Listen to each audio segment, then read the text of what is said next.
All right, guys and gals, welcome to the Endurance Sports University Triathlon Study Hall, episode number 3. Let's get it rolling. All right, so a little bit about me for those of you that don't know me. My name's Ryan. I am the head coach and the founder here at Endurance Sports University. USA Triathlon Level 2 coach, USA Triathlon Youth and Junior coach, master's degree in exercise physiology and biomechanics, have another one in organic and biological chemistry. Was a USAT high performance team head coach and team director from 2011 to 2015. Former Training Bible elite coach from 2013 to 2015, and now full-time running Endurance Sports University. So for those of you that don't know about Endurance Sports University, international leader in triathlon educational resources for coaching and for athletes. So whether you're a regular athlete who wants a full-time coach, whether you're a self-coached athlete or an athlete on a budget, or you're a coach wanting to increase your skill set or transition from owning a job to owning a business, we have something for you. So, all right, membership program, I'll talk about this real quick, specifically engineered for self-coached athletes and athletes on a budget.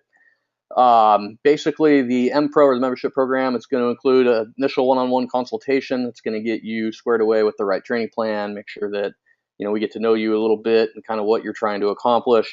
And then ultimately the training plan of your choice, the Triathlon Study Hall, which are the group coaching calls, which are on right now, private Facebook group, which can definitely get lively at times. Weekly coaching tips and motivation, access to private articles, videos, and MP3s. That includes the full archive of the Triathlon Study Hall calls, Training Peaks accounts, sponsors discounts, and much, much more. So those of you that are interested in the membership program, it's a 30-day commitment. Takes 30-day notice to cancel out. The cost is $49.99 a month. Pretty inexpensive right now. For those of you on the call that are interested in the membership program, 2-week free trial. Use the code MPRO-2-weeks in the shopping cart, and it's going to get you the first 2 weeks at no charge. So check that out if you're interested. So the agenda tonight, let's get into the good stuff here. All right, so short presentation. We're going to talk about the 4 keys to performance, and then ultimately we're going to open this up to a question and answer session. So anytime you guys have questions as we're cruising through this, type them in. I'll try to see them and get them as I go. If not, we'll get them all once I'm done. I think I'm going to bring some more people in tonight to talk about some of their thoughts on some of the 4 keys to performance. So be ready to be brought in. We already know Roberta's getting brought in. So, all right, let's get to this. So the 4 keys to performance, we're going to go through them one at a time. First key, and I'm pretty sure everybody on here has heard me say this at least once, consistency. Right? That is the end of the day most important key to performance. If you're wanting to go out and you're wanting to accomplish your goal, it's consistency. It's about training consistently. It's about recovering consistently. It's about eating the correct foods consistently. It's about getting the right amount of sleep. It's about foam rolling, massage, all the stuff that goes into training to do that consistently, right? That's the biggest key. That's the absolute biggest key. So the big thing when athletes are putting together their program that I've noticed for as long as I've been doing this is ultimately they look at their calendar, they look at their schedule, and they try to determine how many hours they can train or how much time they have to train. And 95% of the people that do that, they overestimate the amount of time that they have to train. I know that I personally have done that way back when I was racing. All right. So when we're looking at consistency, we need to make sure that the training program that is either being delivered to you from a coach is part of a pre-written training plan, if it's something you're doing on your own, whatever it may be, we need to make sure that that program fits into your life. If you have the ability to train 12 hours a week and you have 16 hours a week worth of training written, there's 4 hours of it that's not going to get accomplished. Right? So for consistency, the first thing is let's make sure that all of our workouts can fit into our schedule. Right? If we're assigned 12 hours worth of workouts, we want to be able to do 12 hours worth of workouts. Pretty straightforward, right? And then from there, it becomes about consistently doing the work. At the end of the day, either do the work or you don't. So if you can do that consistently, if you can recover consistently, and you can take care of that side of the house, that takes care of a huge huge portion of what you're trying to accomplish. Right? So that's the first key. Second key, progression.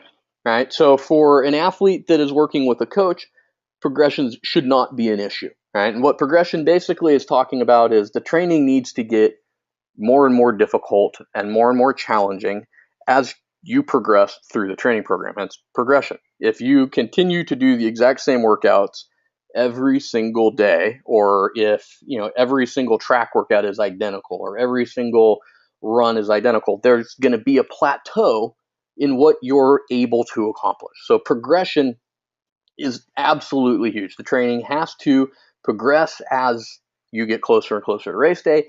And as an athlete, you make those physiological adaptations we're looking for, and you progress as an athlete, right? So someone who is having a program written for them by a coach, the progression's not an issue. Those of you out there who pick up a pre-written training program, or if you get into the membership program or whatever it may be, if it's a well-written training program, if it's written by a coach that knows what they're doing, progression's not going to be an issue. It's going to continue to increase the demand or the training stress that's being applied on you as you go through the program and get closer and closer to race day. So progression is pretty straightforward. The people that run into trouble are the brand new triathletes and self-coached athletes with progression, right? Brand new athletes, they don't really know exactly what they need to do. They don't know what they need to have in a program that's going to accomplish everything they're wanting. And a lot of times their answer is, well, I'm just getting into this, and I'm just going to go out and I'm going to do some running. I'm going to run nice and easy, or I'm just going to go ride my bike. And that's great. That is for somebody who has been sitting on the couch for the last, however many years, and gets up and decides, hey, I want to do a 5K, I want to run a 10K, I want to do a triathlon. Get off your butt and swim, bike, and run, or whichever of those if you're doing a single sport. But once you get past that initial, all right, I'm back to, working out, I'm doing some training, having a program that progresses along with you as you're progressing as an athlete, that's where you're going to get your biggest bang for your buck. All right. So the third one, patience.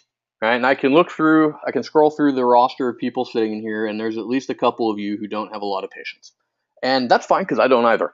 But here's the deal. Everybody has to have patience, especially when we're talking about training, right? There is no legal quick fix to I need to get faster, to I want to be stronger, to I want to run faster, I want to ride further, I want to increase my FTP. There's a whole bunch of illegal ones. See, cycling for the last however many years in the Tour de France, and all the performance enhancing drugs there, baseball, all the sports have it. Any sport that is operating at a professional level where money is on the line, performance enhancing drugs are there. That's the dark side of sports, and that is what that is. But as far as we're concerned, we're not going to go down that road, right? It's morally and ethically not okay. It's just shows an absolute lack of integrity for an athlete who's going to willingly go out and cheat like that.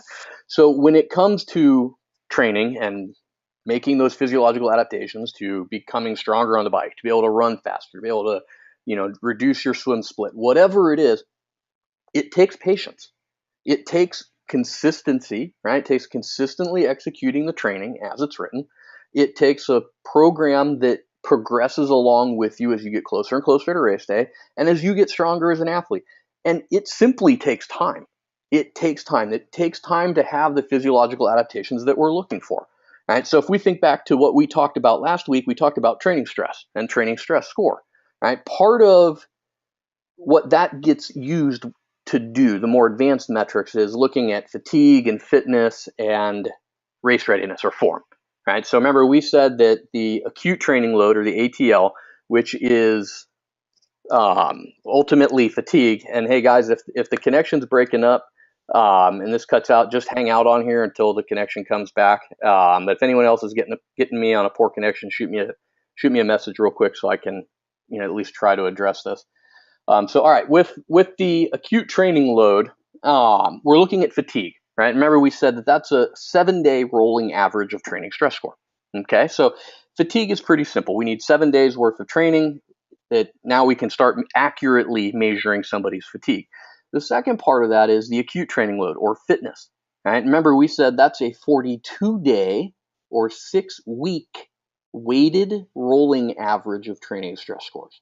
Right? So there's your patience. Right? This is one of the things that athletes that start working with me are the most excited about is they have the technology. They're finally going to be able to apply it. They're going to make the most out of it. They got a power meter. They got the Garmin 920, whatever it is.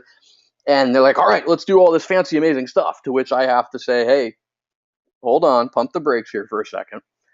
In 6 days, in 7 days, we'll have enough data points to really accurately look at your fatigue. It's going to take 42 days worth of data points before we can really truly see what's going on in terms of fitness. And in order to really say, hey, yeah, the training is incredibly specific to you and you are absolutely getting the most out of this, it's going to take a couple weeks just to get some baseline numbers with the acute training load and to start to see how the fitness numbers, the chronic training load, is starting to fill out. But ultimately, we need 6 weeks worth of data before we can really start fine-tuning this training to suit you incredibly specifically. And that takes patience.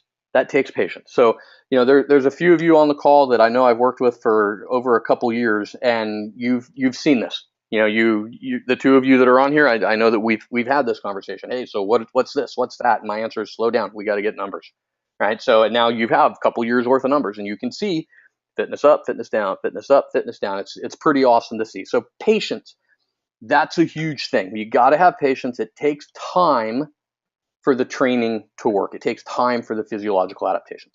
All right. So the fourth key, what we're looking at is specificity, right? And that's a pretty obvious one, right? So for Roberta, who's preparing for Ironman Sweden coming up in the middle of August, her training needs to be specific to preparing for an Ironman, right? And then on top of that, she has some very lofty goals.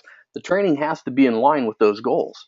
If I'm preparing Roberta with a program that I would write for somebody who's doing a sprint distance triathlon, I'm really not doing her any favors, right? And conversely, if I have somebody who is wanting to do their first triathlon and they signed up for an Olympic distance one, preparing them to swim 2.4 miles, ride 112, and run a marathon, I'm not helping them, right? So the specificity of the training needs to be first and foremost based off of the event. The second thing it needs to be based off is what are the goals? What is the athlete wanting to accomplish? Somebody who comes to me and says, hey, I want to do my first Ironman. All right, got it, no problem, that's easy. Somebody comes to me and says, I've done a few of these, now I want to qualify for Kona. Right? That's not as easy. That takes a lot more skill for the athlete, takes a lot more ability for the athlete, and the same thing for the coach. Coach has to be able to write a program that's going to get that athlete there. Right? So that's the second thing. The third thing is where is the athlete at in their ability level? Now there was a situation back when I lived in Chicago that a really good friend of mine, we trained together all the time out there, and we were going to race each other head to head in Ironman Wisconsin. And so ultimately, he kind of realizes, I'm betting, my coach, who can obviously write a training program that's going to give him a little bit of an advantage. To which, we were laughing about that. So that he asked, hey, we have a mutual friend, Mike, who you're also coaching, and he's going to do the same race, but he's not racing. He was so much faster than either of us. It was, we need a couple hour head start basically. So what Jeff originally asked me was, well, will you give me the same training plan that you give Mike? To which I looked at him and I said, yeah, absolutely. You'll be broken within 3 weeks. Because, the way the differences between those two athletes, Mike, at that point, I think had done 10 or 15 Ironman races. He was doing 2 or 3 a year. And the load that we could put on him, the specificity of that load was really high, really, really high. And if I took that same load and put that on to Jeff, who had done, I think 1 or 2 Ironman races at that point, and, really didn't have the 20 to 25 hours a week to train that Mike did, it would have broken, would have absolutely snapped him in half. Right. So that's the third part of specificity. And then the fourth part is the training needs to be incredibly specific using all of those different training metrics to what the athlete wants to do and to what they can do, right? So one of the first things that I will do with an athlete when I start up with them is we start developing a race plan, and we sit down, we look at the numbers, we say, all right, here's the time we want, this is the training stress score we want, kind of some of the stuff we alluded to last time. and we come up with a plan. We can say, all right, if you're wanting to ride 6 hours at Ironman and you want a training stress score of 275, that equates to a specific intensity factor. We know that we take that intensity factor, we multiply it with your FTP. That's the normalized power that you got to ride at, right? So my ability to test an athlete and see, can they do this, right? Super simple, as long as you have the tools, right? And from there, when we see, hey, yeah, they can do this, or oh, they're kind of struggling with it, that's where we can start making adjustments and make it even more specific.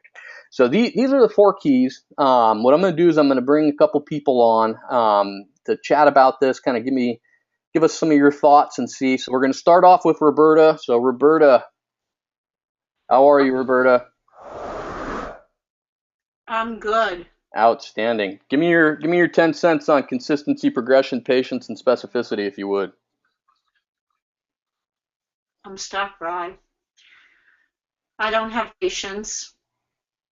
I am consistent. Um, it's frustrating when you don't know if you're really progressing as fast as you would like to progress. And I think one of the problems for me has always been when it comes to biking, I'm in that indoor trainer, and the indoor trainer doesn't translate to the outside. I don't know how many other people are training most of the time inside, but when you finally get outside, it makes such a huge difference. But for me, that was only the first week of June, so I haven't been outside that much, and I'm seeing very different results than what I was seeing on the trainer. So something I know you talk with me about. Yeah, that's really tough for athletes that have to ride on a trainer for a good portion of the year, half the year or so, because of weather or nowhere to really get out and ride. And ultimately, so Roberta has a power meter, so they're the way that the power meters tend to read, they read a little bit differently when you're riding on a trainer versus when you're riding outside. So I think a lot of what Roberta's saying is that she would have one FTP number for when she was doing work on the trainer, and then that was a very different number. It was about 20 watts higher, if I remember correctly, when she was out on the road. So that can be a very, very frustrating thing, and that leads to difficulty with consistency because the tool you're using is leading to a little bit of inconsistency. So, all right, Roberta, thanks for coming on. And if you have any more questions, type them into the box and we'll bring you back in later. All right, let's bring in Lisa. Hey, Lisa, how are you doing? Hi, I'm good. Thank you. Awesome. What are your thoughts on consistency, progression, and patience and specificity? Um, I'm very well. I just came off this race on Sunday, as you know, Mm-hmm. and I understand the frustration of the indoor trainer versus outdoors. But like I did post on our Facebook page, I felt that it really did. All the training I did on the indoor trainer really did translate to the road. I was able to get up those hills with relative ease, and they were some really steep inclines based on doing all of those zone 4 and 5 workouts that we do. So as far as consistency, I've been very consistent with my training, and for me, on the bike, it absolutely paid off. Even though I wasn't able to have an exact FTP number for my outdoor ride. I came up with something arbitrary, which I tried to stay with. The progression part is all you, because I'm doing what you're telling me to do. Mm-hmm. So yeah, as far as that goes, that's your piece of it. As long as I'm consistent, the progression part will follow. Yep. Yeah. So and specificity, yeah. I don't have any aspiration to do an Ironman ever, so I certainly don't want to be training as if I'm doing an Ironman. And the training that I'm doing, for my Olympic distance, I feel very specific for me. And like I said, Sunday I felt that it was spot on. Yeah, yeah. Oh, you had a great race on Sunday, and you're. I did. The run was difficult, but look, the conditions then, it was 90 degrees and it was all uphill. So that's something I'll work on. Like today, I went. Roberta convinced me to go run outside my 15-minute recovery run in the heat, which I did because I need to learn to run in the heat. But so that's a specificity thing as well. Yeah, absolutely, absolutely. Yeah, you tend to be the model of consistency, Lisa. I don't think you've missed a single workout since we've started working together. That's pretty outstanding. So, all right, Lisa. Well, thanks for coming on. If you have any questions, I'll bring you back on. All right. Thanks, Ryan. Okay. All right, let's bring on Greg, and then we'll get into the questions. Open question and answer session. So, hey, Greg, are you there? Greg. Greg. Do we have a Greg? Yes, can you hear me? There we Yes. are. Hey, Greg, how are you? Can you hear me? Yeah, I got you. Yes. Okay. Well, I'm good. I'm actually on a small little run, so listening to you. Ah, good. Good. Can you hear me? Yep, I got you. Yeah, do you have any thoughts on the consistency, progression, and specificity? Man, it's all about consistency. The training plan I'm kind of following is a 6-day a week, and I've seen tons of progress since I started that. I actually raced Vineman 70.3 last week, 2 weeks ago. I got a PR by 27 minutes on my 70.3 time. So, nice. But yeah, if you're thanks. As long as you're consistent, the improvements will show. So yeah. You're coming in really garbled, Greg. I'm not getting much of the last thing you said. Okay. Yeah, I think as long as you're consistent, the improvements will come naturally. Yeah. As long as you stay injury free. Yeah, absolutely. All right, Greg. Thanks for coming on. If you have any more questions, I'll come back on. Okay. All right, guys. Let's open it back up. Anybody who has any questions, it doesn't have to be about consistency, progression, patience, or specificity. It can be about anything you guys have questions about. Type them into the question box, and we will discuss them.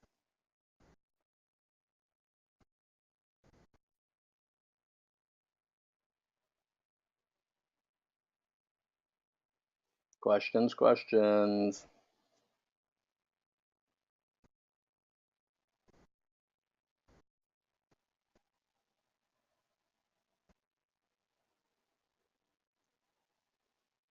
All right, Roberta, you got to give me a little bit more than that.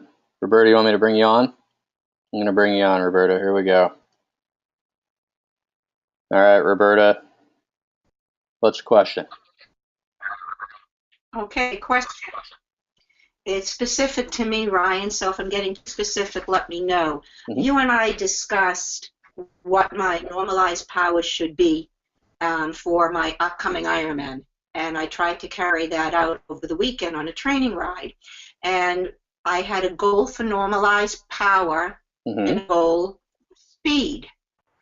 And I can understand how if you can't achieve a certain power level, then obviously speed might not be where you want it to be. But my frustration lies is that I think that the correlation really depends upon the type of course. By that I mean I was walking very consistently, my power and my speed.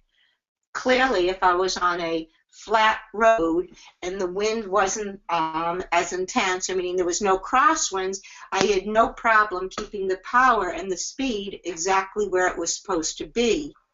But most of the time, I needed a much greater normalized power reading than you had wanted me to reach in order to keep the speed up. Yet had that been on a different course, I think it could have matched again. So I was frustrated by the fact that, does normalizing speed get affected greatly by the terrain? Great question, Roberta. Absolutely. Let me go ahead and answer that. All right. So what Roberta had this last weekend was, it was definitely a long ride, Ironman type ride, where she had very specific demands for the ride. She had a very specific normalized power that she needed to come back with, and she also had a very specific average speed that she needed to have over the entire ride, right? So remember, normalized power is it starts being calculated from the first pedal stroke, but that changes, as average power does too, throughout the whole ride. Average speed also plays into that. So when we're talking about performance, and Roberta, really trying to accomplish some great things again, this time in Sweden, ultimately the average speed for the ride for 112 miles is what matters. There isn't any other way around that. So what we had for Roberta was that I believe she had to maintain 16 miles an hour for the 5-hour, 4-hour, 5-hour ride, whatever it was, with the specific normalized power that we calculated for her in order to generate a specific training stress score and to ride that given time. So there's two different variables here that have to be taken into account. The first one is normalized power, right? That's your output. That's how much power you're putting out. It accounts for the highs and the lows and all the stuff that we talked about last week. That has to be where it needs to be, right? So let's say, I believe Roberta was, we're going to say 120 watts is what we wanted her to ride at it for a normalized power. That's pretty simple and straightforward. You got a 120 normalized power, make it happen, right? Now, the part that makes that not simple at all is you also have to maintain a given average speed, right? So a given speed, and ultimately have it generate the average speed that you're looking for. So that becomes the problem, right? So finding an athlete who can lock the power output in for a given period of time, not that difficult to do, especially a more experienced athlete and a more talented athlete. That's an easy thing to do. Finding an athlete who you can tell, hey, this is the speed you need to generate.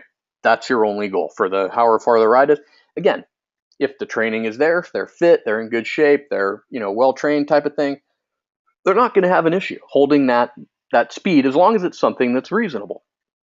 The problem becomes when those two have to match up.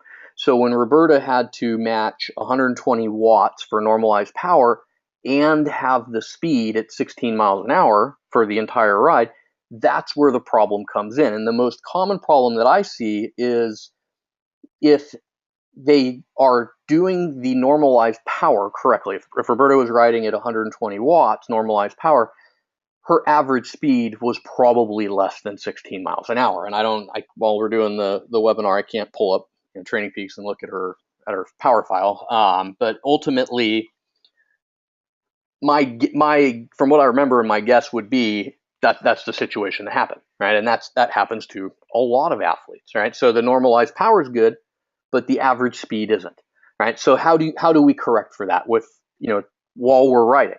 Right? So if we need to increase the speed, we need to generate more torque. We shift into a more difficult gear, and boom, speed picks up, right? But the problem with that is power output picks up too, right? So the training has to be in line so that you're testing that.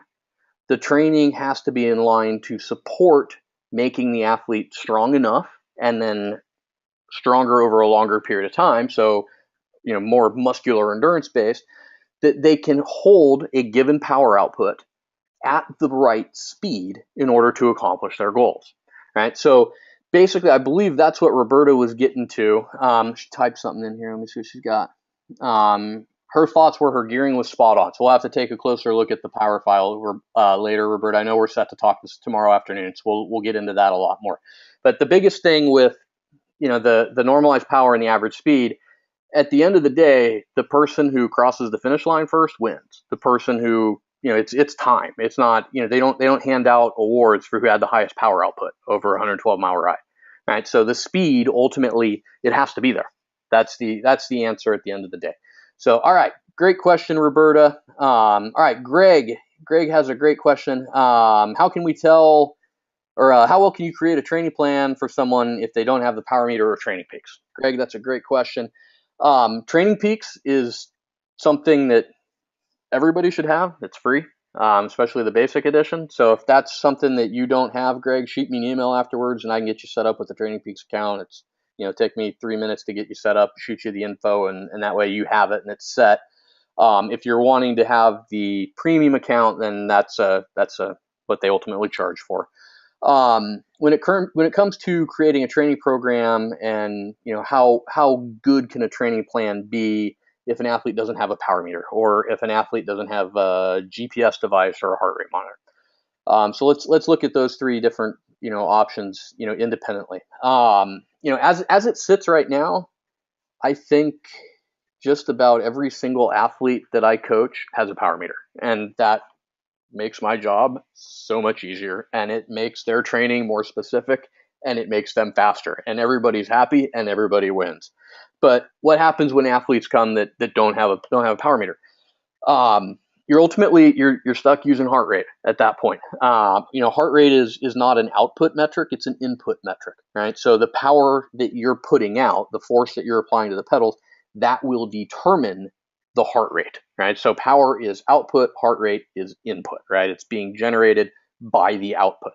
So if there aren't any other options, the heart rate monitor is better than nothing. And then ultimately, if there's no heart rate monitor, you're stuck riding with rate of perceived exertion, or RPE. So with cycling, that's kind of how that shakes out. With swimming, having the 910 or the 920 or one of the swim watches that are out there, that's good stuff. For the most part, that's more than your average age grouper is going to need with swimming, unless they have some real deficiency with swimming or an injury or something along those lines. When it comes to running, we get output metrics based off of distance and time, right? So ultimately, if you remember back to last week, it talked about normalized graded pace. So that's what it's looking at. So the GPS device makes it super simple. Everything that starts getting more and more advanced is based off of pace, not heart rate, right? Because ultimately, if you are running it, if you're normal every day, I'm going to go run for an hour, and it's not going to be hard pace as a 9-minute pace, right? And I say, hey, go do that exact same run, but run at an 8-minute pace. I can tell you what your heart rate's going to do. It's going to be higher, right? And I can tell you what it's telling you, that you're running really hard, right? It's pretty simple. When it comes to measuring the output and the performance, we really want to be able to look at ultimately the GPS file. Garmin watches, they're so inexpensive these days, just for a basic GPS device, or with or without a heart rate monitor or a basic heart rate monitor. It's something that athletes will spend $100, $200 for a entry level one. And it can get up to $400 or $500 for that 920 XT. But if you're racing Ironman, how much did you pay to get in the race, right? So it's one of those things where taking advantage of the technology becomes a good thing. It becomes a very good thing. So how well can someone create a training plan if they don't have the power meter or Training Peaks? Training Peaks is simple. Just get signed up for it. Power meter, the costs on these guys are coming down a lot. I think you can get into it for maybe $500-$600 new at this point. That's for the the training alloy or aluminum rim based one from PowerTap. And the Garmin Vectors and the new PowerTap pedals and chain rings aren't much more expensive than that. When they first came out with the power meter, you weren't getting into it for under $2,000. So now at this point, you got technology that is 10 times better than what it was 5-10 years ago, and it's half the price. So is it something that's easy to do? Yeah, ultimately it becomes about knowing how to manage training stress and what a given workout will normally produce. So it's something that's very doable. So Greg, I hope that answers your question. All right, Matt, I am going to read this one. All right, are there any strength workouts that you guys should be doing daily? My thoughts on strength training kind of go like this. I equate it to what you see a lot of the NFL football players going through in a calendar year. All right, so the NFL football season for the most part ends mid-January. There's a few teams that will be playing mid to late January, and obviously in the Super Bowl. Once the season comes to an end for a football player, they're going to take however much time they need, a week or two or longer, to basically heal and recover from 16 weeks of pounding plus playoffs plus preseason, etc. And so maybe by the end of February, these guys are getting in the weight room and they are absolutely thrashing themselves in the weight room. And their goal is to put as much, money as it is in the bank when we're talking about strength and power and explosiveness.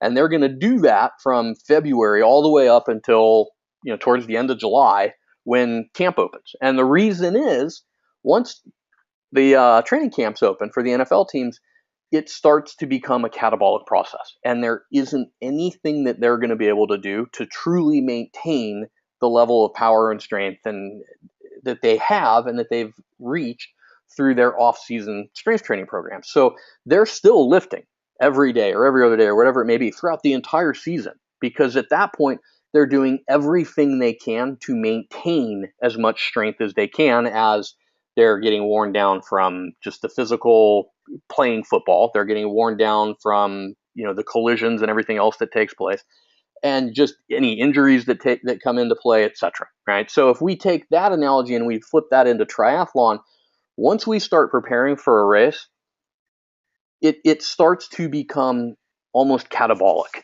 If we're not getting enough calories in, you're going to start eating through muscle.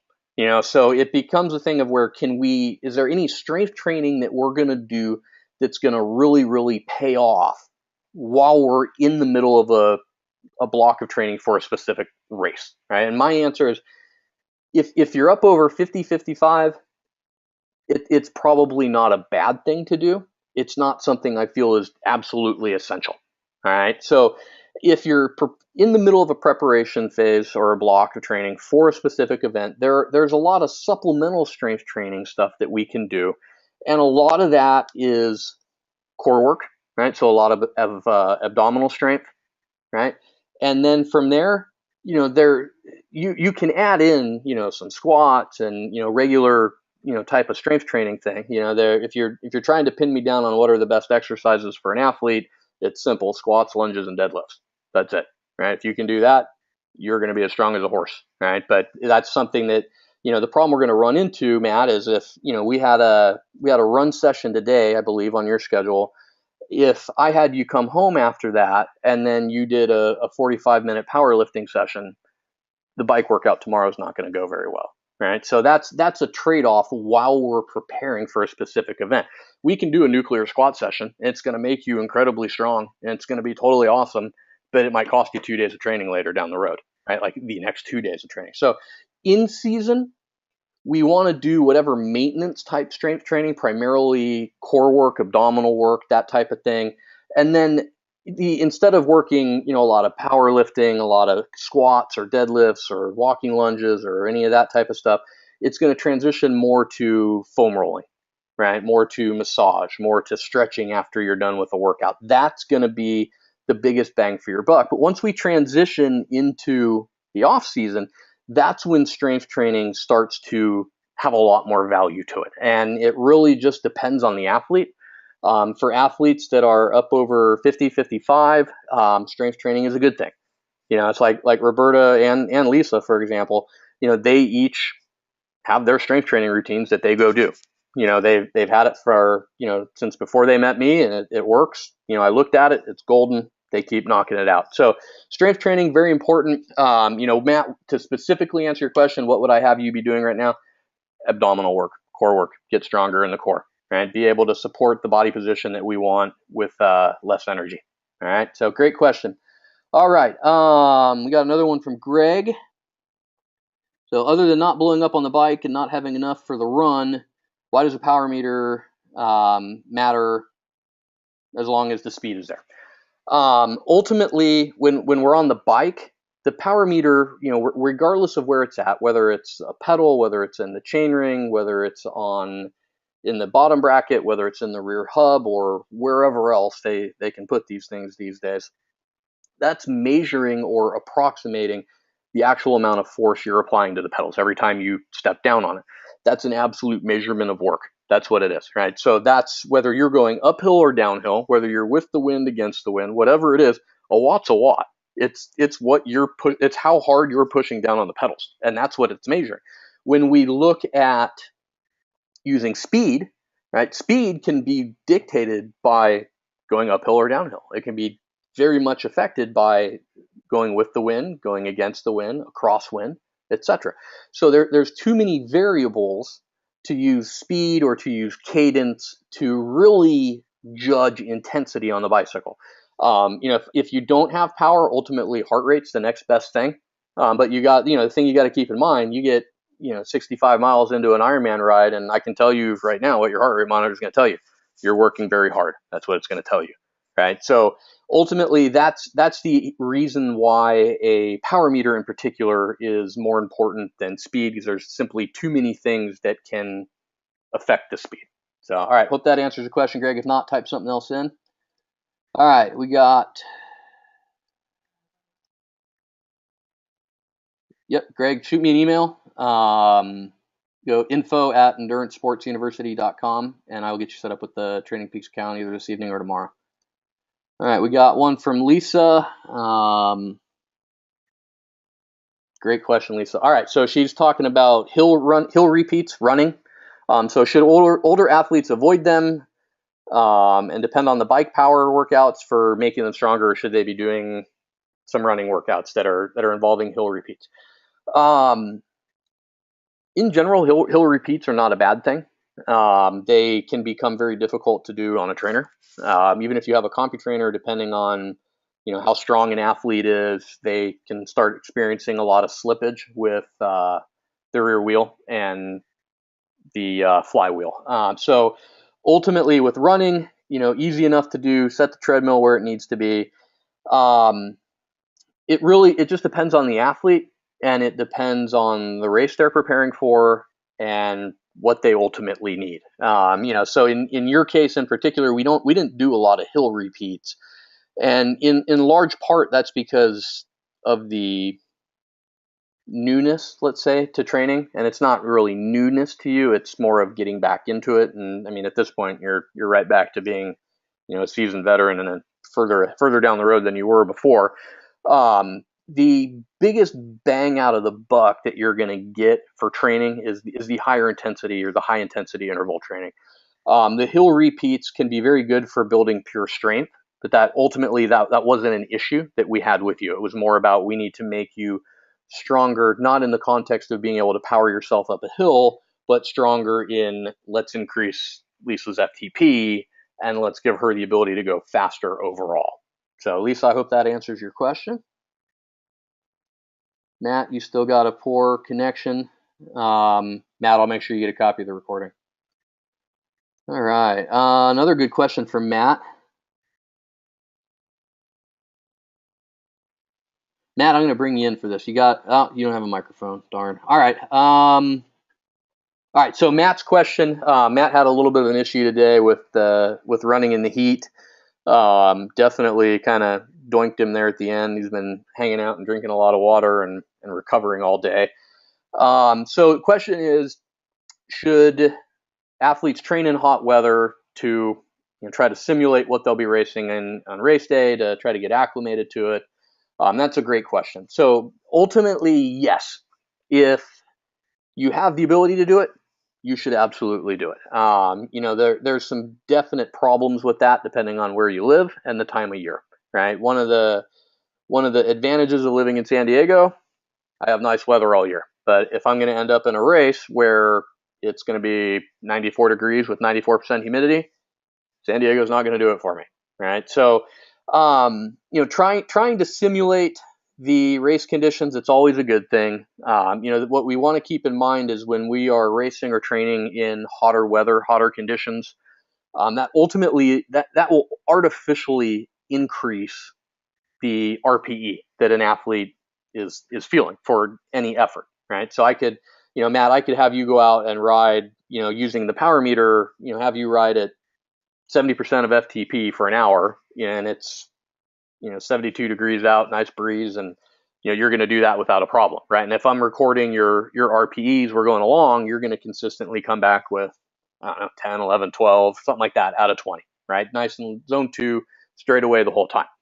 If I had you do the exact same ride, but now it's 94 degrees out and 90% humidity, and I'm recording your RPE as we're going through that ride, the reports you're going to give me back with RPE are going to be higher. Exact same power output, exact same course, exact same everything else, just the RPE is going to be higher. And that's because when an athlete is racing or training in hot conditions, it puts more strain on the body, and that will increase what the athlete's going to report back for RPE. So it's a thing of where we have to understand that. We know that it's going to be harder. We know that it's going to suck more, and it just comes down to embracing the suck ultimately. But it's something that if you have the ability to do, absolutely go do it. It's just, you, as you kind of saw today, when you get out there and really hammer it for the first time, that can sneak up on you pretty quickly. I'm not feeling so good and I got to sit down and I'm, just generally feeling bad. That can sneak up on you. Right. So that's something you just want to keep in the back of your mind. You don't want to push that too far, because if you do, that starts ending up in some pretty big problems. There was an up and coming professional triathlete, Tony Zafaris, pretty sure I mispronounced his name. He was really making some very serious progress working towards making the Olympic team in 2016. And I believe it was last year, there was a Continental Cup race in Dallas, and the conditions were 90 something degrees, 90 something percent humidity. Their race, the pro race was kicking off in the middle of the day, and he ultimately went down with a heat injury and still has not recovered from that. But the level that he was pushing himself to is a lot more than what most age group athletes will ever really be able to push themselves to. So he even now he's had to transition from draft legal ITU style, Olympic style racing to longer course racing, because he just simply can't maintain that intensity. His body is just saying, sorry, we're not going to do this. So there's some warnings on that. Keep that in mind. But if you have a chance, go for it. Just don't go overboard. So, all right, we got another Lisa question. Running hill repeats. So Lisa was clarifying. She was talking about running hill repeats, not cycling. Lisa, again, the running repeats, it really just depends on the athlete. They're good. They build strength. And I think that that's something as we transition through this coming weekend's race and then nationals after that. Some hill repeats on the run is something that we'll definitely take a look into. But right now, I think simply being able to run faster and to be able to maintain a given speed for the entire 10K or 5K, whichever race it is that we're doing on that weekend, that's going to get you the bigger bang for the buck right now. So again, great point there, Lisa. All right, we got another one from Roberta. Let me read this real quick.